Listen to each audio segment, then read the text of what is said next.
Video we're going to be looking at the psychological contract. This will just be an introduction.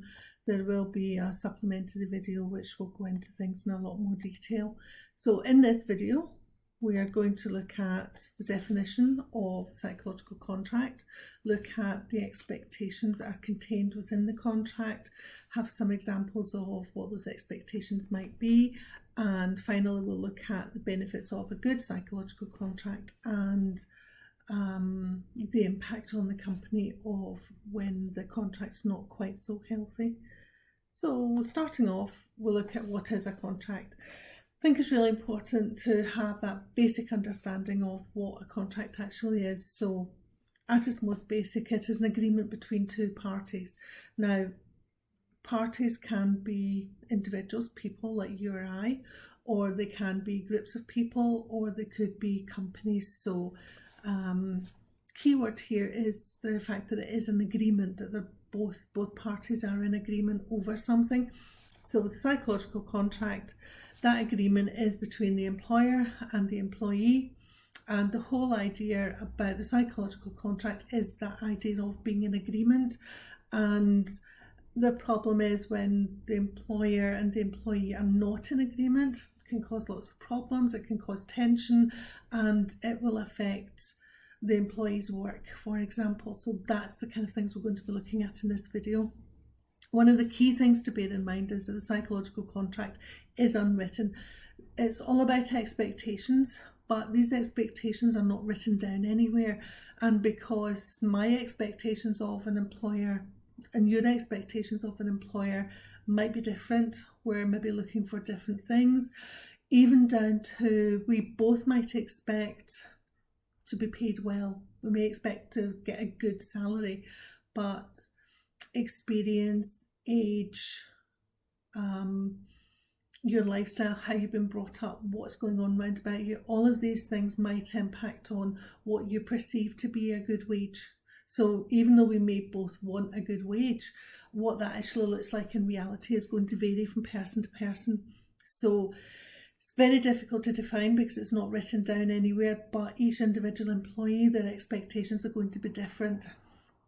So that's the sort of general idea of the psychological contract. It's not written down anywhere, and it's all based on our expectations, what we're looking for from our employer and what we think they should be doing. So let's look at that now in a little bit more detail. Oops, I think I've gone too far. Yep. Okay, so thinking about some of those expectations, I've mentioned a couple of them already. So generally speaking, as employees, we expect to be treated fairly, or we expect to be given the tools to do our job, and that those tools will work. We expect to be given support and help, those sorts of things. And as I've mentioned, generally speaking, we expect to be paid well. From the employer's side of things, they expect us to work hard, to produce good quality work. They expect us to turn up for work when we're supposed to, and they expect us to be loyal and to be committed to the organisation. One thing I perhaps want to stress is the difference between a psychological contract and a contract of employment. So our expectation might be that we expect our employer to give us work, that we find satisfying, that we find enjoyable. The contract of, and our employer expects us to turn up and to work and to do good work and to work hard.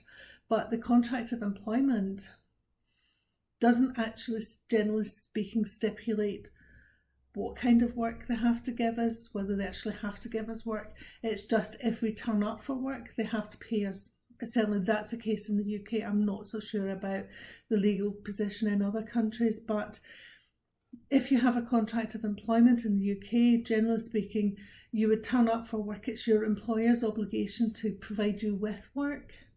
And that's what's written into the contract terms. So technically, in theory, you could turn up for work and there's not actually any work for you to do, and your employer still has to pay you.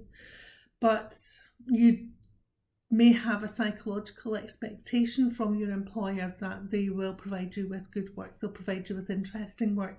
So if you turn up for work and there's not anything for you to do, in theory they could be breaching that contract. because they're not giving you what you're looking for. They're not giving you that exciting work. Okay, so that's sort of leading into the next point that I want to talk about as well. So if our expectations are met, if we have our ideas of what we're looking for from our employer and they're providing us with that, then generally speaking, we're quite happy. More likely to have engaged employees who feel valued, who feel trusted. And generally speaking, because of that, they will also trust their employer. So they'll trust their employer to look after them, to continue to meet their expectations, to provide them with what they're looking for. They're likely to demonstrate commitment to the company, commitment to line managers, to the department, but generally speaking, to commitment to the organisation, and to be loyal. They're going to look for, or they're more likely to be more productive because they're happy, they want to come to work, they want to do the work, they enjoy what they're doing, they're more likely to put in more effort, so they're going to be more productive, hopefully producing better quality work. They're perhaps going to be more efficient, perhaps they're working faster, perhaps they're also just not making as many mistakes, so they're going to be more efficient as well. And one of the ultimate things that the employer is looking for, and why from an employer's point of view having a healthy psychological contract is important, is they will have employees who will go that extra mile, who will demonstrate what we call discretionary behaviour or discretionary effort. They will put in that extra bit of work. If something's not finished, they'll stay on. They won't say, right, I finish at 5 o'clock, it's 5 o'clock, I'm going home. They're more likely to say, well, if I stay on for 15 minutes, I can actually finish this task, and they'll do that extra 15 minutes. It could be helping out where you see someone else is struggling. You don't have to, it's not part of your job description, but you want to, so you go and help someone else. Anything like that we classify as discretionary behaviour. So when you've got a good psychological contract where the employees feel happy, they feel engaged, they're committed to the organisation, they're more likely to demonstrate this discretionary behaviour, and that's something employers really want to tap into. However, looking at the other side of it, when you don't have that harmony, when you have the psychological contract that's been breached, and looking at the contemporary literature, there's a couple of different ways to describe or terms used to describe the contract breach. So breach of contract is obviously a legal term that we use for contracts generally, but with the psychological contract, I've come across reference to it being violated or fragmented, so it's broken, it's not working properly. So generally speaking, if the employer is not meeting their expectations, then you're more likely to have employees who are unhappy. Depending on the circumstances, they may not trust their employer, they may be less likely to want to cooperate, they're certainly not going to demonstrate discretionary behaviour. They may be off sick more, and you may find that more and more people are leaving the organisation. You may also have problems with attracting and retaining employees, so you may have problems with recruiting new staff and trying to fill vacant posts. You're likely to have an increased number of grievances where employees are raising complaints, or disciplinaries where you're actually having to, or managers are having to discipline employees because they're not doing their job properly or their behaviour's off or whatever. But you may see an increase in grievances, disciplinaries, those sorts of things. Overall, you're more likely to see staff who are less productive. They're not producing work that's of such a high standard. You're likely to see lower levels of commitment and loyalty to the organisation.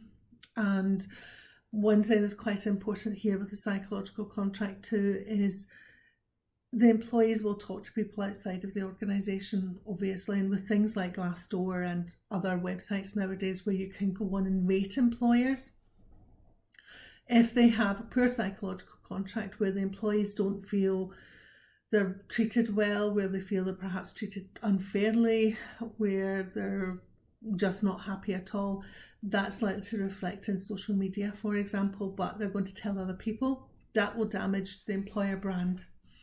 It will damage the reputation of the company, which means that it will then have more difficulties attracting staff as well. So not only will they have disgruntled staff who are in the organisation who are not going to be effective, who are not going to be efficient.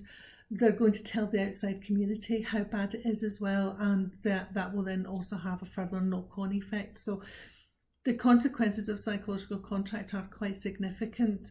So you have to think about how employees are managed, how they're handled, and all of these things fit together. So the psychological contract is a really, really important concept in terms of how you bring employees together, how you treat them, and how you get the most out of your employees within the workplace.